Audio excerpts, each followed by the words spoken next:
राहत भरी खबर भी सामने आ रही है और मामला ना जंग मुआहिदे का है, सीज फायर का है। और इस बीच जो कतर की कोशिशें हैं वो रंग लाती हुई नजर आ रही है, क्योंकि हमास की तरफ से ये पेशगी इतला दी जा रही है कि जो मसवदा तैयार किया गया है agreement for Gaza ceasefire जिसको कहा जाता है, वो कहीं ना कहीं अपने मंतकी अंजाम तक पहुंच रहा है। हमास की तरफ से उस ड्राफ्ट को तस्लीम कर दिया गया है। बड़ी खबर जो इस वक्त मुख्तलिफ जरा ब्लॉग की तरफ से सामने आ रही है कि हमास ने असूली तौर पर उस ड्राफ्ट को तस्लीम कर दिया है जो कतर की तरफ से तहरीर कर दिया गया था, क्योंकि कतर पिछले कई महीनों से लगातार इस कोशिश में है कि इजराइल और हमास के बीच में एक मुआहिदा तय पाया जाए जिस दौरान ये कत्ल खून और ये जो सूरत हाल है इस पर काबू किया जा सके और जो बची खुची अमलाक वहां पर है और जो लोग हैं उन्हें किसी न किसी तरीके से महफूज एक राहदारी मिल सके। तो इस बीच इतला ये सामने आ रही है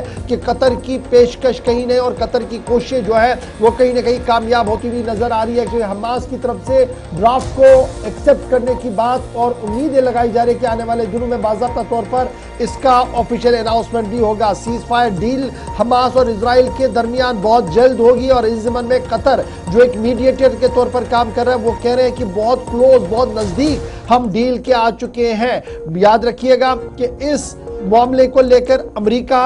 इजिप्ट, कतर लगातार पिछले कई महीनों से इस कोशिश में है कि ये महीनों से मुसलसल एक जंग छिड़ी हुई है जिसमें हजारों लोगों की मौतें आर पार हुई है। कई लोग अभी भी कैप्चर है जिन्हें अगवा किया गया है और वो एक दूसरे के पास है, उनकी रिहाई को भी यकीनी बनाया जाए। 7 अक्टूबर सन 2023 से ये मुसलसल मामला जो है वो चल रहा है और इस वक्त की सूरत हाल ये है कि कतर की जो पेशन गोई थी और कतर जिस तरीके से आगे बढ़ रहा था उसमें कहीं ना कहीं कामयाबी मिलती हुई नजर आ रही है, क्योंकि कहा गया कि क्लोजेस्ट पॉइंट पर